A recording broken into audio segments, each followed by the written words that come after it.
Живеем на свещената земя на най-древната цивилизация на света. Живеем в прекрасната България, една страна, където сме се родили и сме се раждали много пъти преди. Точно затова трябва да я опазим, точно затова трябва да я одухотворим с обич и с знание. Това знание започва с възхищението, което древните са изпитвали, когато са гледали звездното небе. Техните резултати, техните стандарти, превърнати в свещени стандарти на първата световна цивилизация, се оказва, че имат космичен еквивалент. Тези стандарти за пръв път откриваме в неолитните жилища на Стара Загора и Варненският неолитен некропол.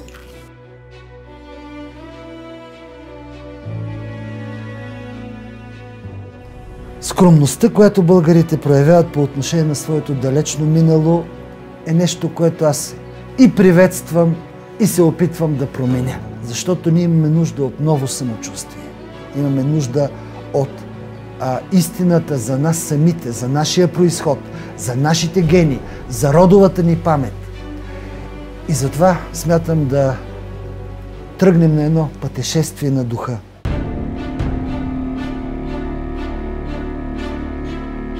Древната цивилизация в свещените земи на днешна България е предшестваща египетската цивилизация. Има нещо много общо между двете, но естествено историческия приоритет е именно за тази първа световна цивилизация, която е родена тук, на Балканите и по-специално на западния бряг на Черно море, от двете страни на Балкана и от двете страни на Родопа планина.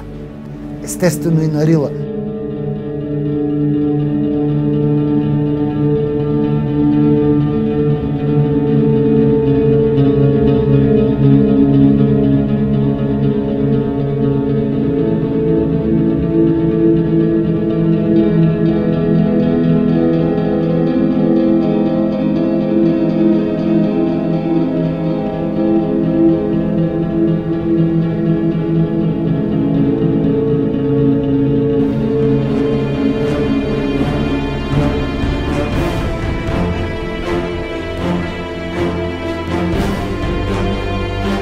Зад мен е командната височина на старопрестолната българска столица Плиска. Гениалният план на този духовен градеж включва един най-важен ориентир – гигантската могила край село Войвода. Нейното разположение по безспорен начин доказва, че голямата базилика в Плиска, както и цялостния комплекс Мадара Плиска, е творение на боговдъхновени българи, които са притежавали висше познание. Тяхната култура носи заряда на много хилядолетия системно развитие. В нея възкръсват знания, родени в свещените земи на днешна България преди 7000 години. Те са пренесени като щафета през много бурни епохи.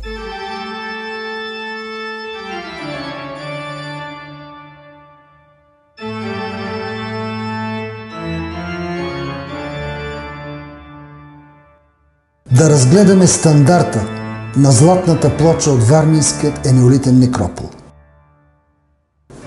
Той е въплъщение на древна мяра с космичен еквивалент.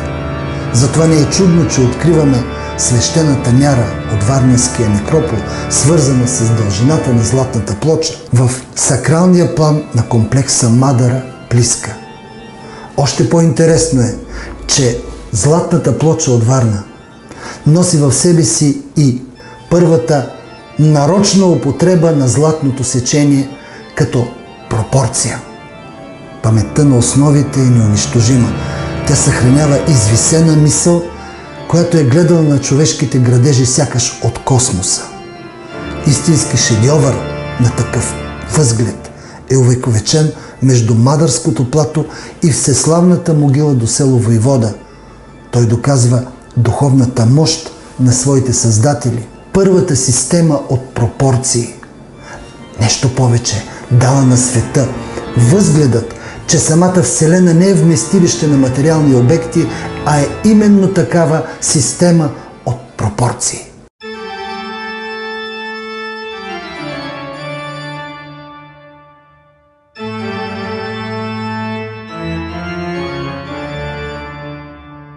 Аз наистина се отнасям сериозно към древните загадки и смятам, че ако всички ние вложим повече фантазия, повече респект към мъдростта на древните, можем да поумнеем и самите ние. И това идва на време, защото света около нас наистина е полудял от алчност, от амбиции, от жестокост.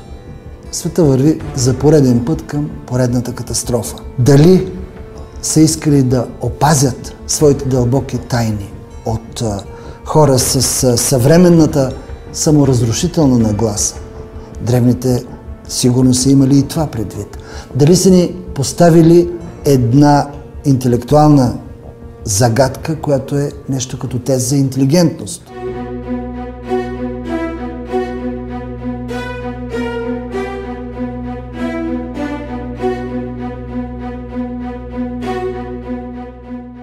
Законите, по които е устроен светът, космичните стандарти и стандартите, по които са творили нашите предци преди 8 хилядолетия и от тогава нататък, те са всъщност едни и същи. Човешкото творчество и космичното творчество почиват на едни и същи закони и те са изразими с най-фундаменталните константи. Пи, златното сечение, Ойлеровото число и парадоксално мога да кажа стандарта на светлината, в който ние тепърва ще се вгледаме, за да открием наистина удивителни неща. В съвместната ни работа по проекта Цари Мали град, Симеон Пешов и аз стигнахме до разбиране за пространствени стандарти. Специални отстояния между свещени обекти, като например разстоянието между олтарите на Рилския манастир и църквата от 15 век над село Белчин. Ние определихме това еталонно разстояние като 1/1000 част от размера на земната обиколка по екватора, разделена на златното сечение. Сега нашето изследване продължава с акцент върху далеч по-древни исторически обекти. Съсредоточаваме се върху сакралната геометрия на свещения за българите комплекс Мадърски конник Плиска. Нашето изследване доказва, че паметта на основите на Плиска е съхранила система от пропорции, родени тук преди повече от 7000 години. За древните българи самата Вселена е била преди всичко система от пропорции. И не е чудно, че в дизайна и разположението на свещените обекти от Мадъра Плиска са спазени космични съответствия. Загадката продължава в планировката на Омуртаговия дворец, както и специалното място на Мадърския конник. Основен ориентир в този удивителен архитектурен план е гигантската могила край село Войвода. Тя е изваяна с удивително чувство за хармония, но още по-впечатляващо е мястото, което тя заема. То е равно отдалечено от скалата на Мадърския конник и от огромната могила край село Могила в източния край на Мадърското плато. Получава се равнобедрен триъгълник.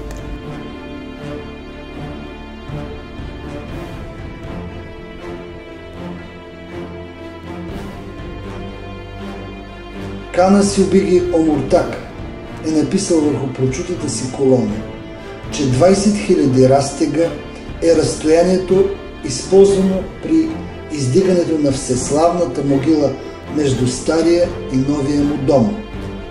Факт е, че именно 20 000 растега делят могилата край село Войвода, както от градежа на Велики Преслав, така и от легендарния комплекс Свещари, древната столица на тракийското племе Гети, и по-точно от могилата, където неотдавна професор Диана Гергова откри златното съкровище на гетите. Дали пък Омуртаг не е първостроителят и на Велики Преслав? Дали не е живял и в сакралните предели на Свещари? От прочутия надпис на Омуртаговата колона става ясно, че великият воин-строител, който измерил земята, е използвал стандарт равен на 20 000 растега. Удивително е, че този суперстандарт е в сила и за отстоянието на Велики Преслав от върха на гигантската могила край Войвода, както и за разстоянието между същата тази могила и сакралния комплекс Свещар. Случайно ли е това? Или свидетелства за по-дълбинна цивилизационна връзка, приемственост на културния генотип между траките и древните българи? Тук ще се фокусираме върху откритието, че свещената за Омуртаг мяра от 20 000 растега има и конкретно научен смисъл. Той е свързан с разликата между екваториалния и полярния диаметър на Земята – около 42 700 метра. С колегата Лъчезар Костов измерихме разстоянието между портала на цитаделата и върха на могилата при Войвода. То се оказа около 7 км и 200 метра. Ако го сравним с разстоянието от могилата Войвода до Мадарския конник, ще се окаже, че първо, дворецът на Омуртаг лежи точно върху тази ос и второ, лежи точно в златното сечение на разстоянието от Мадарския конник до могилата в село Войвода. Тук е въплатен строителният гений на Омуртаг. Великият войн измерил земята и оставил върху прочутата си колона надписа: „Човек и добре да живее, умира и друг се ражда“. Нека роденият по-късно, като гледа този надпис, да си спомня за оногова, който го е направил. Взирайки се в основите на Омуртаговия дворец и голямата базилика в Плиска, осъзнаваме, че Кана Сиобиги Омуртаг е имал предвид нещо много по-значимо, когато е писал „и след като измериха земята“. Местоположението на свещените сгради в рамките на сакралния комплекс Мадара Плиска има изумителни характеристики. То свидетелства за висше познание, което боговдъхновените българи са прилагали на практика в хода на строителството. Генералният план на комплекса и особеното място на голямата базилика свидетелстват за мощна геометрична интуиция и методи на ориентация в пространството, които напомнят за поглед от космоса. Очевидно, прадревната мъдрост, както на небето, тъй и на земята, има своята вечна логика и неунищожимо присъствие в паметта на основите. Още в началото отбелязах, че за древните българи Вселената е била преди всичко система от пропорции. Към такова разбиране се придържат и авторите на този филм. Ние доказахме нещо, което на пръв поглед изглежда невероятно, немислимо. Показахме, че стандартът, използван от Кана Сиобиги Омуртаг в планирането на неговите земни градежи, изразява характерна особеност на Земята като планета. Но нещо повече, същият този стандарт, умножен по една определена константа, отговаря на диаметъра на Слънцето като космичен обект. Какво е знаел Омуртаг, което ние и днес не знаем или не разбираме?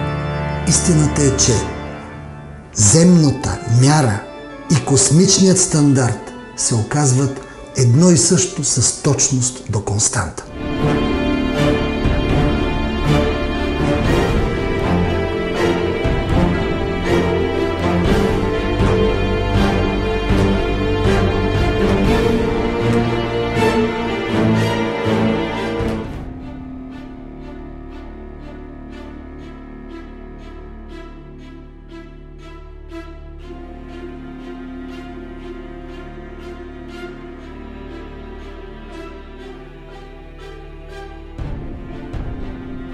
Удивително е, че стандартите, утвърдени от тази най-древна, а може би и в целия свят, суперкултура, са запазени и предадени като щафета много хилядолетия по-късно. Именно те триумфират в гениалният архитектурно-геометричен план на сакралния комплекс Мадара Плиска. Нашето съвместно проучване започна от една дръзка хипотеза. Тя се оформи при анализа на най-древното обработено злато на света – мистериозното съкровище на Варненския некропол, включващо над 3000 златни предмета от средата на 5-то хилядолетие преди Христа. В техните размери и пропорции, според нас, е закодирано системното познание на първата европейска цивилизация. Тя е възникнала в свещените земи на днешна България. Но връзката ни с нея не е само географска. Тя е в гените на познанието, в паметта на основите на голямата базилика и двореца от Плиска е съхранена не само информация за архитектурни постижения и строителни умения. Съхранена е архитектониката на духа, с който нашите сънародници винаги ще се гордеят. Дългът ни към ония, които са градили и бранили този български дух, е да продължим градежа, да възправим отново снагата на голямата базилика в знак на приемственост за целите и държавотворната посока на историческото ни развитие.